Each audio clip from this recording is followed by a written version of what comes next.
Welcome to Tip Top, growing up your business with Metronomics. We will be talking with business thought leaders, entrepreneurs, CEOs, and business team coaches who have all taken the journey to grow up their businesses to their tip top. We will be sharing strategies, systems, and stories on how you can grow up your company at the speed you want. If you are searching for your path to the tip top and feel your time is running out, then this podcast is for you. I'm your host, Sheinin.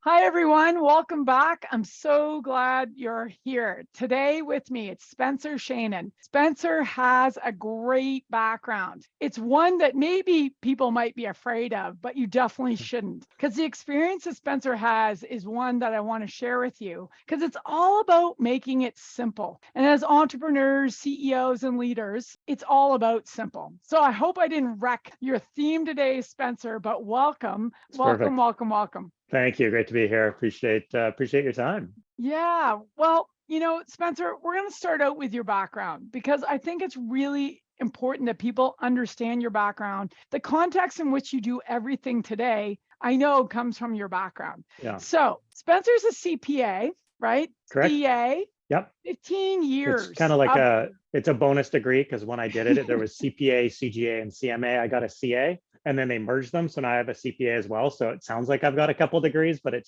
was a bonus way of looking like I have an extra degree. But I am a CPA, correct? Yes. So expert, right? Yes. Expert in finance, accounting. But the thing that goes along with that, which is fantastic, is your experience, your 15 years being an entrepreneur. So give us a little context and, take us on a little story, a little ride, or, through your background. Sure. Well, the CA, the CPA part, like I actually didn't know what I wanted to do. I was coming out of university and I'm like, oh, I don't know. And it's actually suggested by my dad, who has his own specialty tax practice. And it wasn't like I was following in dad's footsteps. It was literally like, I don't know what to do. Like I was kind of like late in figuring out who I was and what I wanted to be. So I went on this CA program with 3 years thereabouts and literally drove in every day physically ill. I hated everything about accounting. It was literally awful. But what am I going to do? I don't quit things really. And, I kind of, in my mind, you need another degree. So got that, left pretty much right away. Still didn't know what to do. Went into investment banking, became an investment banking analyst for RBC Dominion Securities, the largest investment banking firm in Canada, which was an interesting experience. And I was an analyst, which, you can put whatever derogatory term you want on analyst. That's what I was. Typically, I had a roommate at the time and I'd leave before he was awake and I'd often be home after he was in bed. I'd throw the paper down the hall towards his room.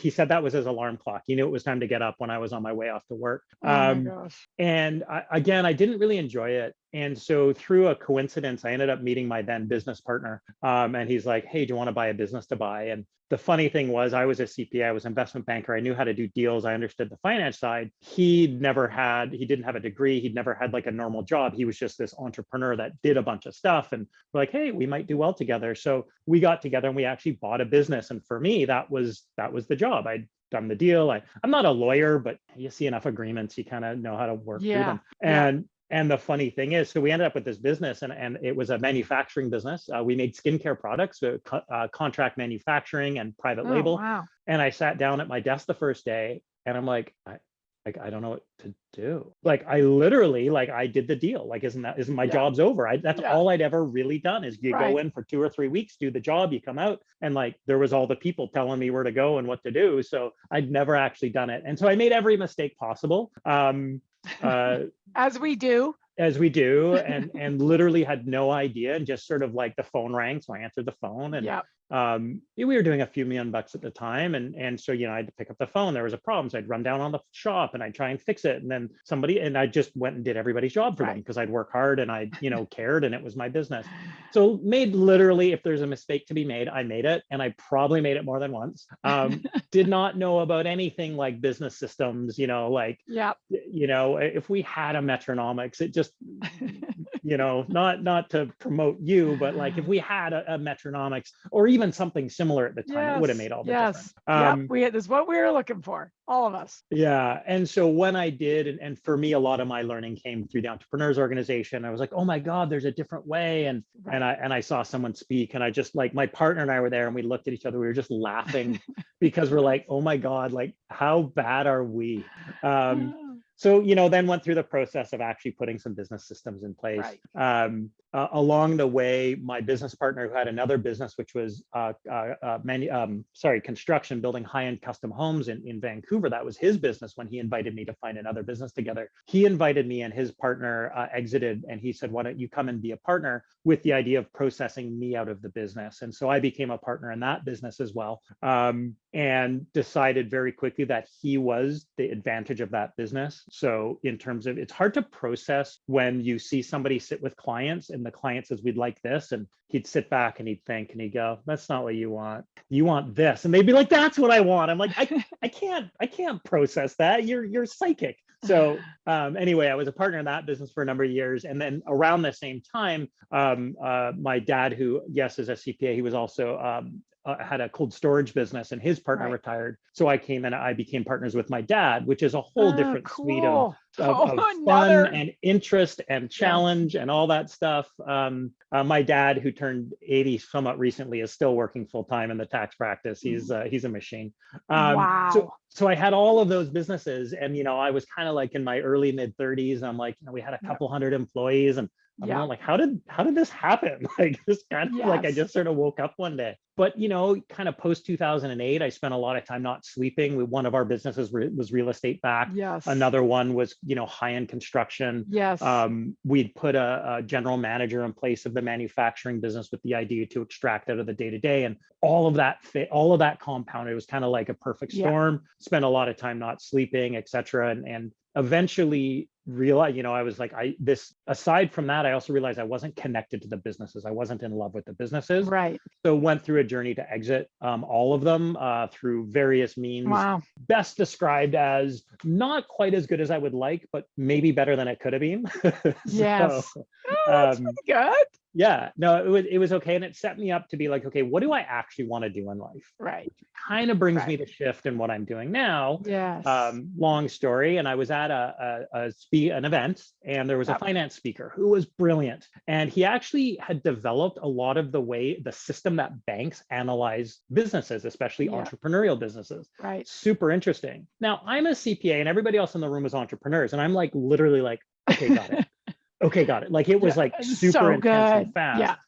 But like, I was like on full like numbers brain was on, and I'm pretty good with numbers. And at one point I put my hand up, I'm like, whatever it was, I'm like, don't you mean 2.4? And he's like, oh yeah, you're right. And the whole room bursts out laughing, because like, they have no idea what's going on. He's talking so fast, he's being so technical, he's given these formulas, he's over everybody's head. And I correct him, and everybody just starts howling. And one of the guys at the table with me, who I knew, he leans and he goes, look, I know this stuff's really important. I don't understand it. I know I need it. Can you help me put it in my business? Make it simple. And so that was like a light bulb moment where I'm like, oh, you've got entrepreneurs, and you can say business leaders, not just entrepreneurs, typically or those who don't come from the finance track. Like, it's not simple and intuitive. Whereas for accountants, in my experience as accountants, we don't always know what the entrepreneur or business leader needs. We understand accounting. So there was this gap, this chasm. I'm like, okay, here's an opportunity. So huge opportunity. You're selling yourself short. Huge opportunity. Financial clarity is critical. Oh, and when I say opportunity, I mean opportunity to help and serve and create an impact and all of that stuff. So I think it's fantastic, because when I think about your book that you released, Entreprenumbers, right? And I've heard you speak. I've seen your work. We leverage your work with our clients. Thank you. Right, to make it simple, so that the story is understood, not only by CEO and leaders, but by the team. And I think super I think important. the big thing is that it allows us to create those pictures, right? Yeah. Pictures tell 1,000 Yeah. words, but we Yeah. have a story. I And always talk about like what's the story buried inside the numbers, yes, because your numbers are yes, dying to tell you a story. And yeah, it's like yeah, it's the not ability to understand and read the yes, story where people yeah, get frustrated and stuck and like, oh, I got this yeah, set of financials that yeah, are in my to review pile that yeah, stay there yeah, until next month's come in. And then yes. the old ones get put in the recycling and the new ones are in the to review pile. Yes, yes, yes, yes. And I really think, when I think about, what you're doing today to make that impact Mhm. around taking, that financial view and connecting it with the leaders in the business Yeah. is critical step, to take both your understanding of that financial side and an entrepreneur to Yeah. pull it together. So when you were like, Can I if just we could, let me just yeah, piggyback jump on that in. for one quick second? Because Yeah. that's actually also one of the hard lessons I learned, because here I was with this manufacturing business. I was whatever I was called, the president, CEO, it doesn't matter. And I was a CPA, so I understood our numbers. And manufacturing is Yes. quite complicated. We had 6,000 Yes. SKUs, we had, warehouse, we had WIP, we had all the different things. Manufacturing is among the more complex from understanding and accounting perspective. Yeah. And so I would get the numbers and I'd sort of like run with it. But like it took me a while to realize that like a lot of the leaders, other leaders in the business, felt like they should know this stuff, and so they were actually there's a lot of embarrassment, there's a lot of shame around Yeah. Yeah. not being financially empowered, and it's Yeah. like they kind of maybe sit in the corner. I was doing to them what that speaker was doing to all the entrepreneurs, speaking all of this finance stuff, Yeah. assuming everybody knew it. And so it's these other leaders that are sitting here going like, okay, well, I kind of should know this, and they maybe know a little bit of it, but it's like Yeah. they're actually a bit ashamed to say, hey, I actually don't understand this, and they're the ones making decisions based off these numbers. Yes. Yeah. Yes. And I think that happens a lot. And a little something about my own background that Mm-hmm. that you probably don't know that made me laugh when you're telling your story at the beginning Okay. is like I do have an accounting degree. Oh, So I have I an don't even think I accounting, knew that. yep, I have an accounting degree and I Okay. did it. And like when you're going like I just hating it, I'm showing up and still doing it. And I showed up for my 4th year seminar in my business degree as an accounting major. Yeah. And the prof was like, I can't believe you're still here. To you. Right? Yeah, to me. To me. I can't believe that you've made it this Yeah. far. And it's not that I wasn't good at it. Yeah. It's Yeah. that he knew I didn't really like Yeah. it. Yeah. But I knew I needed to understand it. And we don't like we as business people shouldn't have to go get those degrees, No. honestly, to actually understand the numbers, to connect to the team, to build our business. And that's why I Yeah. love entrepreneurs. Yeah. And really the crux is the empowerment over it's not being an accountant to understand accounting Yeah. information. What it is, it's about No. empowering yourself as a business leader to demand Yes. information in a way that the stories are already brought out. Yeah. So it's And not to up to give you you to interpret them. confidence, Yeah. right? That you Yeah. understand the story Yeah. Yeah. that is being usually, handed to you. And I think one of the things, and you've probably seen this too, that we see a lot is like I'm a very, I guess maybe it was a bit of my background, but a bit of like having a score. Like I wanted to see as up to date as possible Yeah. of our lagging fiscal numbers, Yeah. right? Weekly, monthly, right? To get to that. We also Yeah. wanted our leading widgets, Of right? course. Out there.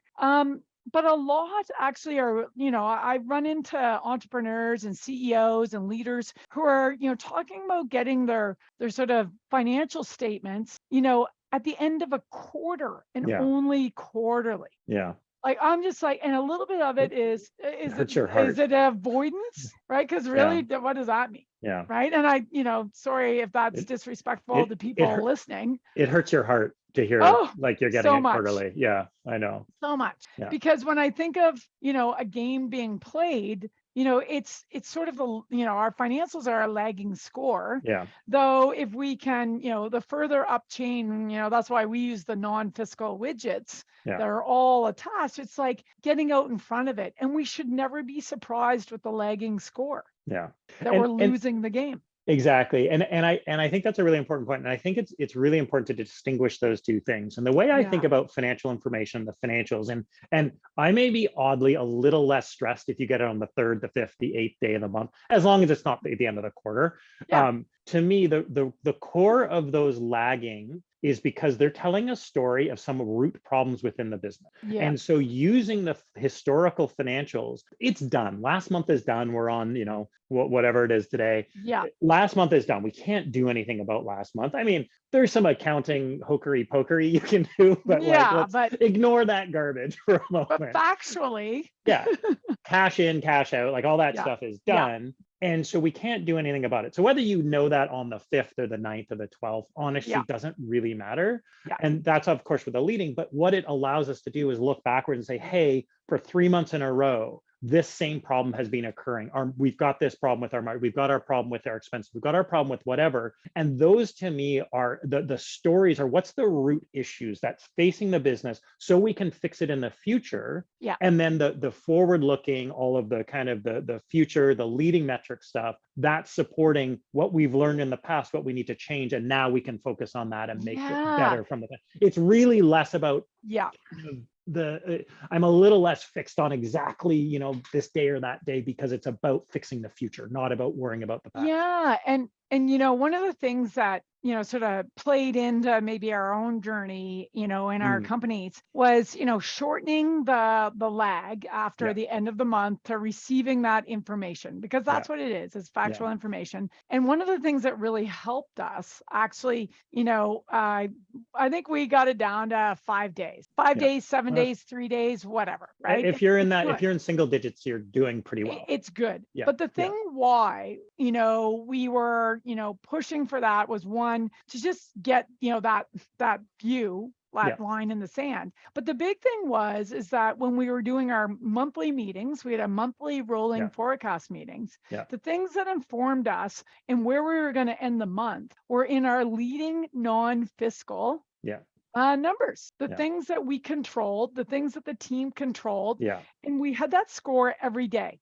We had it every week, we had it every month, and we forecasted that score so that when we got the financials, nobody was surprised in where we were. And to your point about, putting that line in the sand, this is where we are right now, and this is our trends, and this is what's going on with our non-fiscal score. We'd actually then take our actual that we knew on that date, and we'd marry it with our forecast that we rolled. It didn't mean we threw out our approved forecast. We didn't. That was like in stone at the beginning of the year, but it allowed us to get real to whatever dynamic was happening in the market, in our company, and like marrying those up. It's actually why I love, and entrepreneurs, why I love it. And I love the pictures because it allows us, I think of a company that I chair the board of. It's, just probably just under $1 billion insurance company. But I think it's fantastic what they've done with these pictures to show the forecasted line, the actual line plus the new forecasted line. And now we have the picture and we can talk about it, both at a board level. I know leadership, uses it for, organizing the business and the priorities and whatnot. But that simple picture is like worth so much. I always use, when I think about it, and since we're not doing like a visual presentation right now, is you think about a stock chart, right? We've all seen stock charts, and we're going to invest and you see the line, hopefully it's going zigging up over time, and you've got the volume so you can see if there was any significant events around there. But like, imagine if you saw that in Excel. Versus seeing the stock chart. And it's like, if you want to see what's going, like you can see like in less than a second, everything that's going on with the stock. May not know the drivers and the why, and there's some digging to do to understand it, but you can see the story of that stock in a second, versus if you had like, and you wanted to look at a 5-year history in Excel, it's going to be like 40 pages long. You just can't. You just can't. And your brain can't even compute all the variances. But you can watch it in a graph and watch it go up. Oh, it fell back a bit. Now it's gone up again. Oh, it's gone up again. Now it crashed.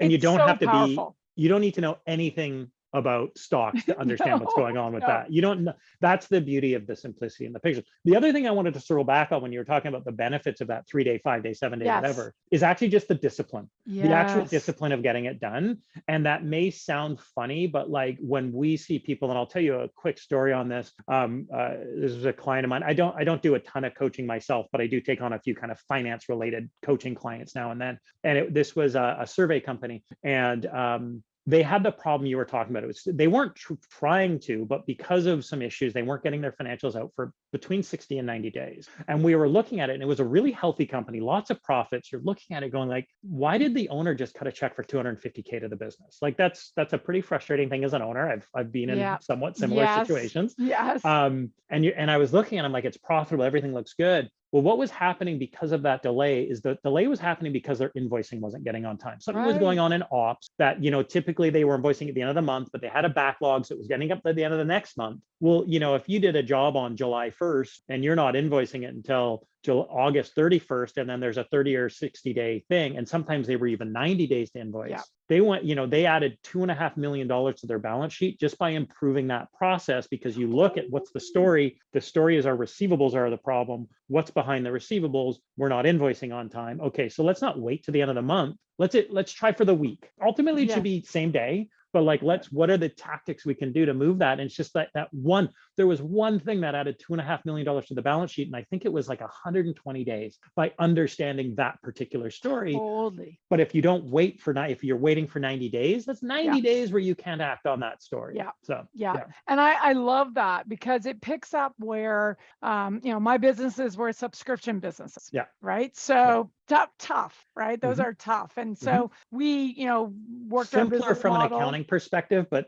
not easy from a operational. Yeah. So, we were good at customer funding our business from, taking all the dollars a year in advance, right? We take it all up front. Great way to do it. But how we ended up there was exactly what you're talking about. And one of the things in Metronomics that is well known in the Metronomics world, but maybe not well known out there in the rest of the world, is this thing called the key function flow map.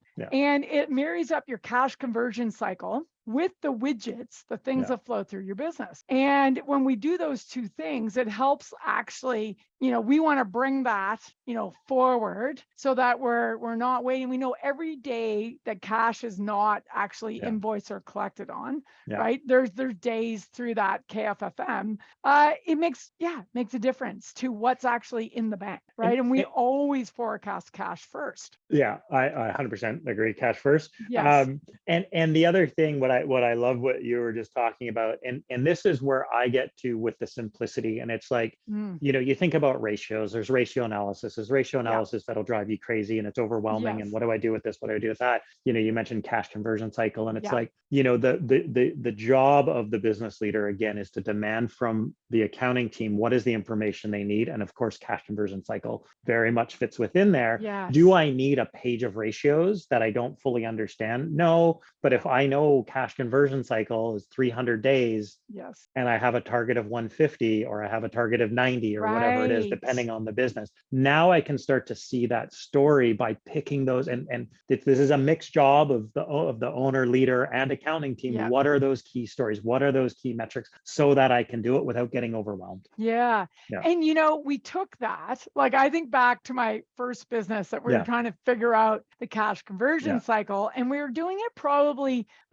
I'd say more in spreadsheets and tables and things, which wasn't very exciting for anyone to pick up and own, except maybe me geeking out, my CFO geeking out, my head of finance. And I really wanted to share it with the whole team, is how we ended up breaking it up in this key function flow map, where marketing's in there, sales is in there, ops was in there. In our world, it was, customer success, and finance was in there in the key flow. But then we broke it down, how many days did the flow and was in marketing? How many days was it in sales? How many days is in customer success? How many days in finance? So that when we were off our target or trying to get to our target, we knew where we were turning the dial. And so that's why, the pictures are so important. The other piece, and I'm going to use a different word than what you just did, because I love that story, is where to turn the dial, where the leverage is. And so again, for me, the pictures, the data visualization is the way that makes me sound smart when I'm saying it.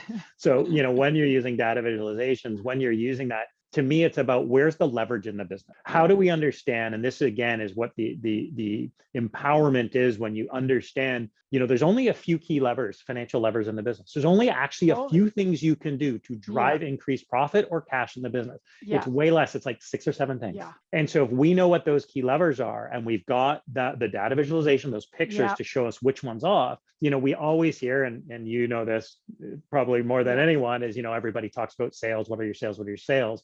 Sales is one of several levers. But if your margin is out of whack, it doesn't matter how fast you grow, you'll still never make any money. And so which lever do we need to pull to have the biggest impact on the business? If we convert that to dollars, hey, your COGS is costing you $250,000. Your sales is up by $500,000. Like whatever it is, we understand that lever. Now we can go, what's the priority? What can we focus on? Because just like that map you were talking about, which says, each department having these number of days in there, which department has too many days? How do we help that department shrink it down? Now we're taking away this like overwhelming amount of data and financials and numbers and departments. Oh my God, okay, finance is actually the problem here. Okay, so how do we take finance from 18 days down to 6 or whatever the goal is? And that focus, that to me is where the simplicity comes in, is when you're clear. Most leaders, most owners, if we know what the problem is, we can probably fix it.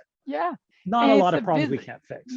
And the visibility of it and the ownership of it. As a CEO, I felt like without that picture, without the KFFM, it's like the scoreboard of the business about the widgets flowing through the business and the days of cash that flow through that business. And without, I owned it if it wasn't visible. I still owned it as CEO, but I was able to break it down with my leadership team to the person that owned sales or marketing or customer success or finance or dev or whatever else there was. And that was like huge. Now we had it like everyone had their pieces and we still did what you said. We still said, right now, what's red, what's not working. What's the one thing we can fix in the next 90 days? Let's fix it. Okay, our days of cash went down. Right? What's the next thing? Okay, let's fix it. I also love how you're looking at it by department, so they can get their heads around what's their piece in this equation, and it's pretty easy for them to understand their piece, and it's not overwhelming, and we're not looking at a big set of financials, and it's brought down, and sort of what you're doing is exactly kind of that empowerment and that like what the expectation is as a leader of accounting. Bring me the data so I can do X. Because not very often, and there's some wonderful accountants out there. I like making fun of accountants, but there are some wonderful accountants out there. Don't tell anyone I said that. But and who will start to bring you that and help shed some light on that. But remember, a lot of accountants, we come from, like when I told the story of when I was feeling nauseous going to work every day, and I had 30 months of articling time with one of the big firms to train.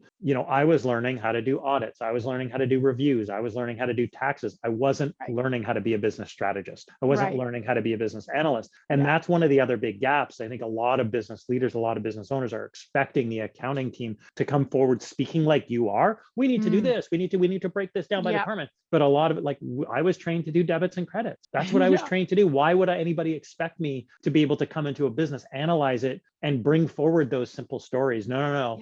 We need to actually think about this a bit different, or one of the other big complaints is, my year-end accountant said they're going to do this quarterly strategic review. A year-end accountant's probably really good at doing year-ends and probably pretty good at doing taxes. They see a lot of numbers, doesn't mean they understand the operations of a business. And so we're relying on them for things that aren't really their thing. Well, and I think, you actually, touch on something really great that is an outcome of the pictures, the pictures that you share at KFFM, focusing on days of cash and cash forecast, cash first, is that we work with a lot of different companies where it's pretty, what I would say, traditional, where the CEO and the CFO, if you're that size business, or head of finance or controller, they're the only ones who are like really working the numbers and they own them all. And finance is doing all the forecasting, and they're doing it off of like, oh, well, we increased for the last 3 years at 20%. Let's do that going forward. And what we found, and this is just purely working the team and the connection to the numbers and feeling, myself as a CEO owning it all. Wanting to share with, people who are way smarter than I was about their functional area and Yeah. forecasting it was like sharing it out. So sharing out, the ownership of the numbers with more than just, the CFO and the Yeah. CEO. And I know when we work with teams as we roll in Metronomics, it's probably the greatest relief for the Yeah. CFO to realize they're there to make sure the models are correct, to make sure the forecast models are done timely, but to, pull the information, from the leadership team that owns it and gets it into the model. And then using, that's why we use entrepreneur numbers with our companies all the time, Yeah. because then the CFO or leaders or, has this picturesque story. Yeah. And, Yeah. and there's strategic pictures And because there's only so many levers. and a lot of people are afraid of sharing their numbers, but the reality is given the world we live in, most businesses don't make as much as everybody thinks. Yeah, Everybody thinks that's the so owners are great you making, say that. hundreds of millions or millions or whatever, depending Yeah. on how big the business is. Most businesses, and you need a certain amount of profit to say, to stay comfortable, to stay protected in case of we've all seen downturns. So, you got to have some financial wherewithal to weather that. But like often sharing that does two things for teams. Is one, okay, I feel a little safe about my job, like we're not actually going to lose our jobs anytime soon, and I realize why they're not doubling my salary. Like it's also kind of like, Right. I'm sure, I know you're a fan of Great Game of Business, Yes. where actually individuals within the company own lines of the financials. So again, it's Yes. not all on one person. Yeah. I've heard some really cool anecdotal stories about, somebody owning a part of it and coming back and negotiating because it's theirs and they're proud of it. Oh, yeah. You know? Yeah. And that's like best practice. Yeah. I learned a ton from Great Game, and I can't wait, to have Jack Stack next Yeah. week in Whistler. Yeah. I learned so much, and it confirmed so many things humanly I thought we should be doing around Yeah. the ownership. And on the P&L, best practice in the world of Metronomics is to have every line of that P&L owned Yeah. by a leader or a team member. I mean, Yeah. that's absolute best practice. Yeah. And not only the fiscal line and the assumptions around the dollars, but the widgets, the things that they Yeah. own in their functional area that Yeah. they are going to, take on behalf of the team to actually make sure we hit the team score. It's fantastic. I love that idea. I think it's super powerful as well. And I Yeah. think, again, from a simplicity, people are having to own a piece rather than Yeah. having to own all of it. Yeah. And that rolls up and rolls up and rolls up. Yeah. And funny, that's why the KFFM, which is this thing that grew out of a few different things we were trying to do back in the day, is so powerful because the interdependency, we can't win as a business team without the interdependency of all the functional areas. That's why Right. they exist. Yeah. And so if we can see who owns what and how they interact, that flow through on the days and that we're a team, Yeah. going to help, each other figure it out so we can hit the team score. It's just like, it was so obvious, yet when we're in it as business leaders and as entrepreneurs, I loved your story about starting out going, what do I do now? Literally, what do I do? Yeah. Well, I was there with you. There's really, and I the path you're talking about is like things are super, super complicated until there's actually a way to do it, until there's actually like, oh, okay. And I can't remember, what is that saying about like, you've done it really well and everyone says it's easy, or it's like, oh, that's simple, that's easy. Well, it's like, no, it was really hard to make it easy, but now that it's easy, it's got that intuitive level. Yes. So exactly what you're talking about. And that comes from a lot of pain. Yes, from a lot of us, Yeah, I know a little bit of your story as well. So yeah, I get it. It's really, really good. Yeah. Well, I want to say thank you for being here. I think I could talk to you for hours, actually, because we have such similar backgrounds and are out there supporting entrepreneurs and leaders so they can make an impact. Yeah. To make it easier so they can grow and, whatever the goal is, they can reach it. And I love that. I love that about you. I can't wait to hear you speak at Tip Top next week. Thank you. Making accounting not suck. I love it.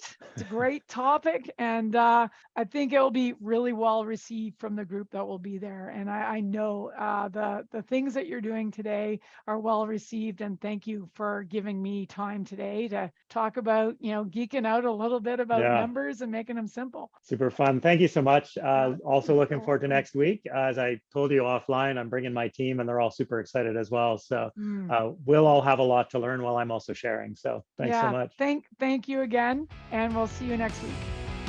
Tip Top is brought to you by Metronomics. To find out more about Metronomics and how this 20-plus year old proven system will save you time and money as you grow up your business, visit Metronomics.com.